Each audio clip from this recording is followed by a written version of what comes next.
Okay, let's unpack this. It sounds almost strange, doesn't it? Thinking that America's foundational ideas, liberty, justice, how a republic works, might have roots not just in Greece or Rome, but way over in ancient Persia. It is surprising, but that's exactly what we're diving into today. We're looking at a really fascinating document that argues that key figures, like Jefferson and others, weren't just reading the usual suspects. Right. They were apparently also drawing inspiration from ancient Persia and this leader, Cyrus the Great. Exactly. And our mission here is really to pull out the core ideas from this source material. We want to see what these, unexpected connections tell us about the bedrock of American thinking and government. So join us as we sort of trace this historical thread. First off, this document claims the founders knew a book called the Cyropaedia really well. And this wasn't some obscure text. It was by Xenophon, the ancient Greek historian, and it was seen as a classic on leadership. It's basically a biography, maybe more like a philosophical novel about Cyrus the Great. The founder of the ancient Persian Empire, the Achaemenid Empire. Right. And the source gives specifics.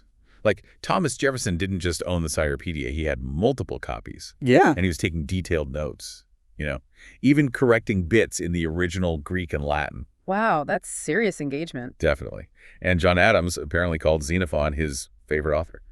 Then you've got Benjamin Franklin showing interest in the holy books of Zoroastrianism, which was the main religion back then in Persia. Okay, so this goes way beyond just like casual bookshelf filler. It really makes you ask, why? Why this deep dive into Persian history? Well, the document argues they saw things in Cyrus and ancient Persia ideas, maybe aspirations, that clicked with their own beliefs. Things like liberty, justice, effective leadership, even though the systems were totally different, obviously. Okay, so what are some of these key ideas where the document sees a connection?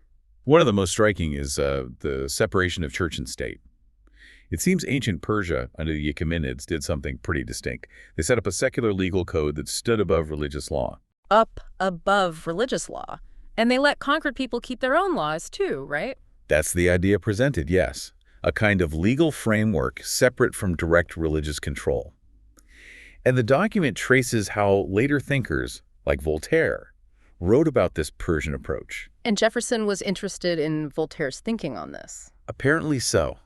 The argument is this historical example, this idea of a secular code, might have fed into Jefferson's thinking for his Virginia Statute for Religious Freedom, Yeah. Which then influenced the Bill of Rights. That's a pretty significant potential link, stretching way back. It really makes you think about the complex roots of these principles. Okay, shifting gears a bit, the document also talks about agrarianism, farming. Yeah, kind of unexpected, right? It mentions that Persian nobles actually took pride in things like gardening and farming. Apparently, this was a bit different from some Greek views where that kind of labor was sometimes looked down upon. Huh. And how does that connect? Well, think about the founders. Franklin called farming most honorable. Jefferson famously called farmers the chosen people of God. The document suggests this wasn't just about economics for them. It was maybe this shared idea, possibly echoing Persia, that working the land was inherently virtuous. Speaking of virtue, the Cyropaedia itself heavily features Cyrus as this model of virtuous leadership, doesn't it? Just discipline-wise. Precisely. And the document points out how central virtue was for founders like Washington and Jefferson, not just for people, but for the republic itself. Washington put virtue way above mere talent. Jefferson constantly advised on virtuous conduct. So the Cyropaedia could have been a kind of classical blueprint for that ideal leader. That's the suggestion, yeah. A historical example to look to. What about society more broadly? The document mentions things found on cuneiform tablets, that old writing system. And those tablets apparently show some fascinating details about ancient Persian labor. Things like paid, voluntary work, records of wages, even women supervisors, and get this, something like maternity pay. Maternity pay in ancient Persia. Seems so, according to the source, really advanced social ideas for the time. And the document kind of contrasts this with the huge struggle the early U.S. had with slavery. Something so difficult, it got cut from Jefferson's first Declaration draft. That's a stark contrast indeed.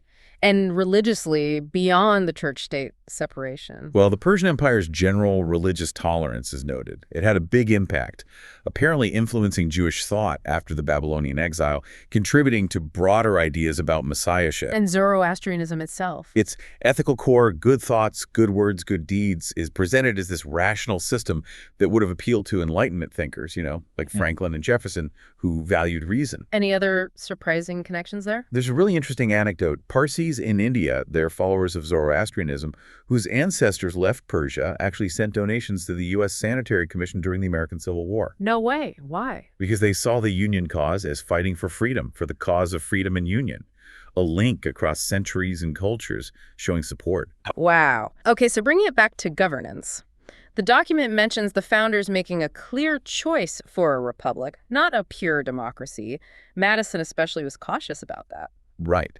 And the suggestion is that this caution might have found echoes in Xenophon's Cyropaedia, where he discusses different government types and their, instabilities. The founders deliberately avoided the word democracy in the Constitution. They focused on a republic structure, perhaps drawing lessons from history, including maybe Persia under Cyrus. That's part of the argument. Cyrus's success in uniting diverse peoples is held up as a key example of effective leadership from the Cyropaedia. The document even touches briefly on modern Iran, suggesting its cultural roots still connect to these ancient ideals. So kind of a long historical through line. It adds that contemporary layer, yeah. Okay, so wrapping this deep dive up. This document lays out a really compelling, often overlooked thread. It suggests inspiration flowed from ancient Persia through Xenophon right into the thinking of America's founders. Influencing ideas about government, leadership, virtue, even societal values in ways you might not expect. It definitely makes you think. And that brings us to the final thought for you, the listener. How does exploring these kinds of hidden historical connections maybe change how you view the origins of American ideas? Or even just how interconnected human history and thinking really are across huge gaps of time and space? Something to definitely mull over as you think about what really shaped the world around us.